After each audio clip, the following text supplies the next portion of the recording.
Get your fucking ass up and work. It seems like nobody wants to work these days. I don't want to work for a living. I don't want to work. I have realized that I'm simply just not built for work. If you're Gen Z, you probably heard that Gen Z is lazy, doesn't want to work, switches jobs often. Employers don't want to hire them because they're quite quitting, take mental health days, and want to have a lazy girl job, whatever that means. Meanwhile, the situation in the job market keeps getting more difficult while young graduates are on the 10-year high of unemployment rates. Companies and industries keep laying off people, even high-paid industry like tech. So is Gen Z actually lazy, or we are seeing some bigger shift that is happening?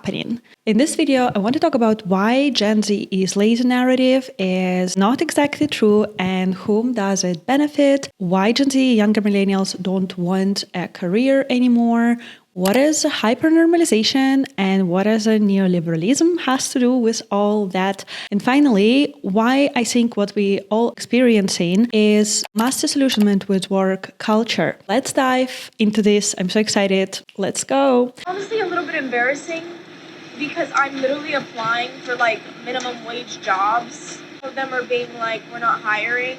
Is Gen Z really lazy? I would like to start from the current overview of where we are finding ourselves as Gen Z and a younger millennial. As someone who is a zillennial myself and have been working in tech jobs for quite a while, as well as have a lot of friends in this age group, I would say that Gen Z and younger millennials roughly fall into three categories. First, the unemployed ones. Before we continue, I would like to tell you about Promova, language learning app that helps you learn the language your way. You can learn more than 12 languages. If you use my link in the video description below, you can get a 30% off for your subscriptions. I quit. I'm unemployed. Currently, unemployment rates are at 4-year high, especially among young graduates, which is like 10% at US, 7 or 8% in Germany, and 14% in UK. It's like a vicious circle that many young graduates experiencing. They cannot find a job because they don't have an experience, but they can get an experience because they don't have a job. If you have a job, keep it. Keep it. I applied for 3,000 jobs. 3,000. The job market is so bad right now. Go cry in the bathroom. Go cry anywhere. On your break, I don't care. Keep your job. So this unemployment is not by choice. And I feel like those unemployed people who are very prevalent on the social media, they are just a small percentage. Then the second group, the ones who have a job but don't like it or will not leave it because, well, they have to pay for the rent, bills, and so on. And this is the category that a lot of my acquaintances and friends also fall into.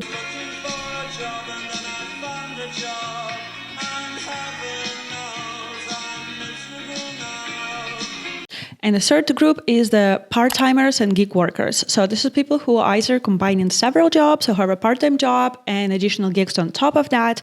And yes, because in this economy with the constant layoffs and where Gen Z doesn't feel like they can rely on their 9-to-5 anymore, one wants to have several income sources. So in case one of them falls out, you can rely on the others.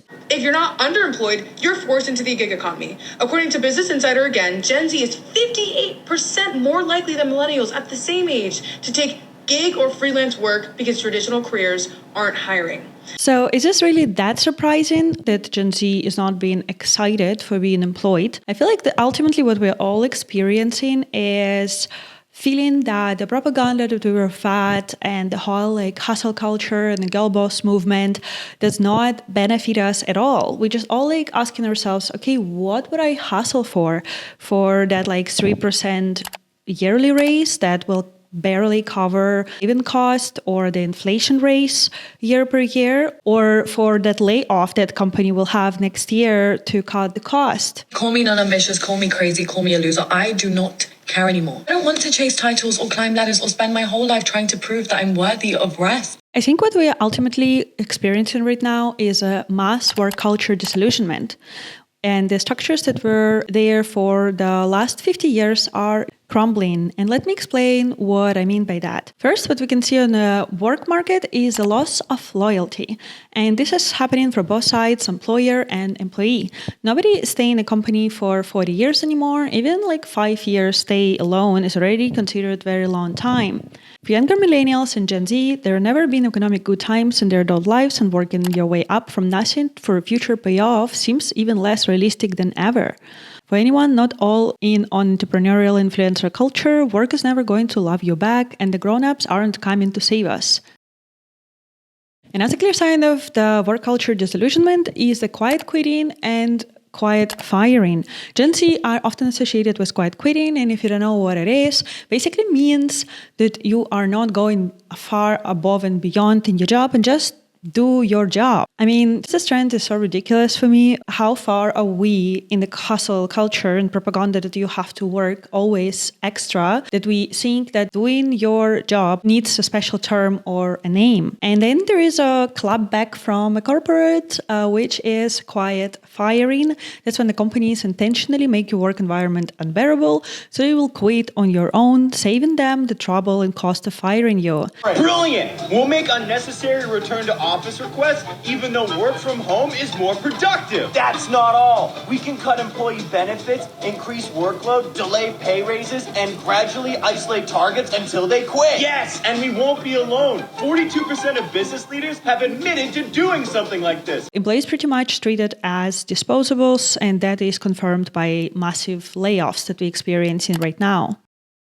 The last major sign of the work culture disillusionment for me is the no career aspirations among Gen Z. Want a career? I just want a job. I don't care about climbing the corporate ladder or becoming a CEO or something. It seems like Gen Z doesn't want to have a career ladder anymore, because why would they? The 9-to-5 doesn't provide safety anymore. You can be laid off anytime. So your job can be replaced overnight by AI.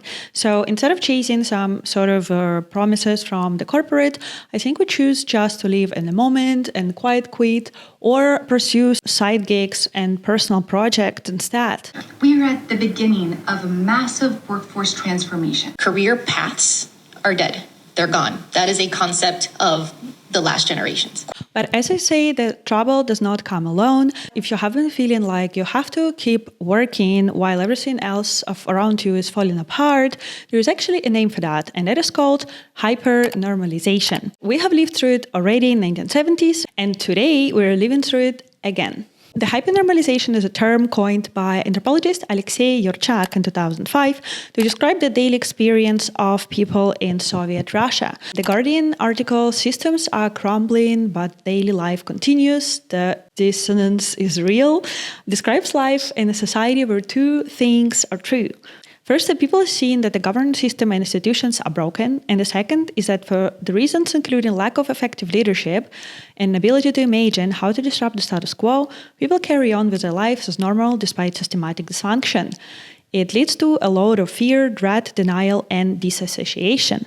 Basically, we kind of pretend that it's low-key okay, and we keep on going because we don't see an alternative. 70s were when we were experiencing the worst economic crisis, the Great Depression, tension in the Middle East, and the system was facing challenges through movements like Black Power, feminism, and the anti-war movement. Sound familiar? So instead of addressing these problems, the government gaslighted people by creating fake villains, controlling narratives, and power shifts. The economy, the power shifted from government to banks. So how does that relate to today's issues? Today, you have protesters labeled as radical leftists. You have immigrants being villainized for economic crisis. Today, you have the power shift from government to tech billionaires. Talking about things at hand like that is just the first step towards the change, even though important one. And if you're asking why is it important to understand it, well, first of all, witnessing the large-scale system unraveling like that can be very distressing, surreal, and scary. And the second is that hypernormalization offers a framework that we can understand what we're feeling and why. Ultimately, this concept of hypernormalization and the work culture disillusionment come down to ideas of neoliberalism and us witnessing it's not working out. And what neoliberalism ideas tell us is that it's entirely your fault and responsibility if you fail or succeed. And if you fail, it just means that you didn't work hard enough. And that's what billionaires like to tell us, that they became rich because they really work hard. And if you didn't become rich, that's because you didn't work hard enough and not because of your circumstances. Don't get me wrong, the personal responsibility and hard work, of course, matters.